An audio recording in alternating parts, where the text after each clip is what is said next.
So we're going to cover some of the basics of the MultiRAE and the sensors that go along with it. And we're going to mention the Sensit as well, but that's only on a specific part, and we'll have a different video covering the Sensit.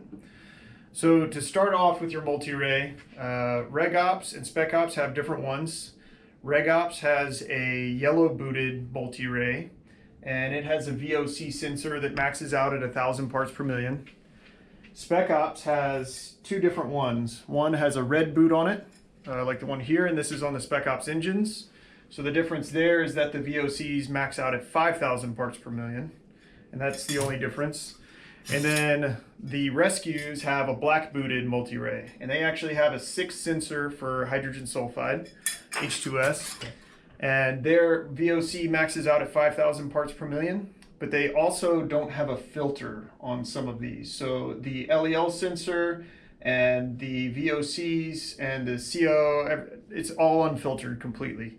And so you'll be able to pick up a couple extra things when you use one of those. So next, we'll talk about specifically the LEL sensor on the MultiRAE, and this applies to all 3 of them. So when you're using the LEL sensor, it's calibrated to methane, and it should flash between LEL and methane so you know you're on the correct setting. Now, methane has different properties than other flammable gases, and so you have to know that when it's calculated to methane, that's what it's looking for, and that's the most accurate. When we look at methane specifically down here at the chart, between 0%, this is 0% methane, and it's just air, like normally like we breathe. Over here, we have 100% methane with no air. So the flammable range of methane is 5 to 15% when it mixes. And so within this range, you can have explosions, things can catch on fire. Anything past that, it's too rich to burn. Anything below that, you don't have enough to actually have anything burn. So what the LEL sensor is doing is calculating this little spot right here. And this is the same for the Sensit as well. So when you see 0% and 100% LEL, 100%, it has to get to that point before it can actually cause an explosion or catch anything on fire. And so when you're looking at it from that perspective with your Sensit, it's the exact same thing. It has to reach 100% before anything can actually catch on fire or explode. So we set our boundaries at 10%, so that gives us a cushion to make sure that we're safe if something changes. So the LEL sensor specifically on the MultiRAE uses a different sensor than the Sensit. This one is very reliable when it comes to any type of flammable gas, and that's because it actually combusts the flammable gas that comes in and gives you a reading. The Sensit doesn't do that. And so we should use them together for any type of unknown, and we should always use it for any type of hazardous atmosphere because we know that this will give us a reading. It may not be accurate because it may not be methane, but it will give us a reading, and then we'll know that we're in a flammable atmosphere. Next, we're going to discuss the oxygen sensor on the MultiRAE. And it's always going to sit at 20.9 because that's what we have in our atmosphere. However, small changes can mean big differences. So even if you see a drop from 20.9 to 20.8 and nothing else changes on your MultiRAE, there might not be as much oxygen there, but we have to ask ourselves what's replacing the oxygen. So if something's making it move out of the way, what's taking its place? And that's something that we need to make sure that we identify. We can use another unit's MultiRAE to confirm. We can call special operations to come with extra monitors, but it's definitely something to take note of. And if you start seeing a drop, you should definitely start asking why. The oxygen sensor sometimes will show a failure because the oxygen sensors go bad, but just know, just because the oxygen sensor failed doesn't mean the other sensors stop working. LEL still continues to work, VOCs, HCN, everything else still works, even though this fails. Next, we'll move down to VOCs. So volatile organic compounds. I've heard somebody say before that it's vapors of concern, but that's actually a pretty decent analogy because anything that's off-gassing is going to create these vapors. So if you go to Home Depot and you buy paint for your house, you might see low VOCs. Well, that's those fumes coming off the paint, and you don't want that in your house, so a lot of people will go for that.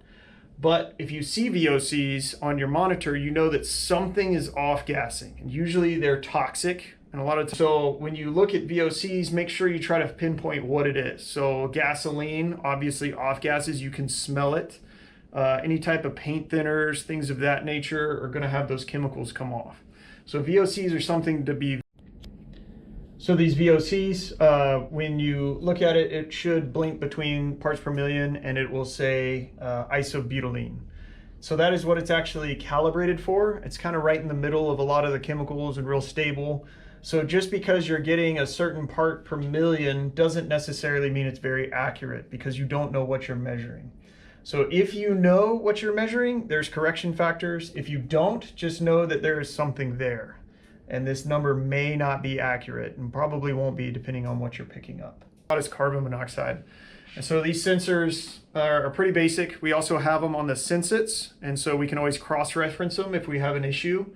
But they're pretty accurate, and I trust them quite a bit. Obviously, our policies say at 25 parts per million, we should go on air and evacuate the building to find the source. When we're using that, make sure that you go slow. A lot of these MultiRAEs, you'll hear the pump running. It takes time for it to come into the pump to actually go across the sensors and read before it actually reflects what's going on. So if you just walk through a house really quickly, you may not actually pick up what you're trying to find, because it might have been a room behind you. So go slow, take your time, spend at least 30 seconds in each area to make sure that you know what you're measuring and where you're measuring it at. The next is HCN, so hydrogen cyanide. This is something we usually look for after the fire and fire gases, especially in instances where we have food on the stove. They have really nasty chemicals that come off when food gets burned and from the pans. And so we want to be very cognizant after fire and after food on the stove calls or any type of environment like that, that we look at these and make sure that they're at 0 before we come off air. That being said, if you see smoke inside of a structure and you take your MultiRAE in, you're in the wrong. If you can see the smoke, then you don't even need to measure it.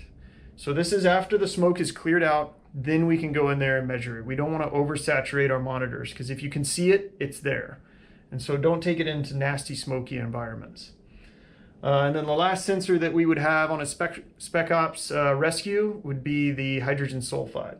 And a lot of the times we see that with sewer gases and things of that nature. So if you have some type of sulfur smell and you're wondering about it, and you have just a basic MultiRAE, if your VOCs go up and your HCN go up as well, there's a good chance, and you have a sulfur smell, there's a good chance it's H2S. And you should call a rescue unit and they can confirm with their 6th sensor. When it comes to basic care and keeping of your MultiRAE, there's a couple things to note. The first off is the pump symbol up at the top. You'll see it spinning when the pump is running. If you place your finger over the end of the port where the air intake is on your MultiRAE, it'll start beeping and alarming. You'll hear your pump shut off, and you'll see a big X through that. It's not too big of an issue. Sometimes this happens when it's clipped to your belt. All you have to do is press the Y on the MultiRAE and it'll restart the pump and everything will start running normally again. If that's a continued problem, you may look at the absorbic tip that you have on there. If water gets in it or it gets really dirty, it may be kind of difficult to get air through there. And that can also know when it comes to all these sensors that they do have some drift in one way or another depending on the environmental conditions. So humidity and temperature can actually make some of these numbers change. So if you walk into a super humid room, or you have a storm coming in, or something changes drastically, you can actually see some changes in the number one way or another. So just know that that may happen. So the next thing to talk about with maintenance is when it needs a calibration or a bump test. And you'll know that when you see a little bottle sign next to it. Usually all of them show up all at once, but you'll see the bottle sign next to whatever needs to be calibrated or bump tested. Doesn't matter if the bottle's filled or unfilled with color, that just tells you what needs to be done. Either way, you need to turn it in through Maximo to have it calibrated or bump tested. Also, if there's any questions that come up with any of this, you can always reach out to your spec ops station in your area, or you can always reach out to the science officer. And our science officer phone number is 512-770-9911. And that is 24/7, man. So if it rings, one of us will pick it up and help you out.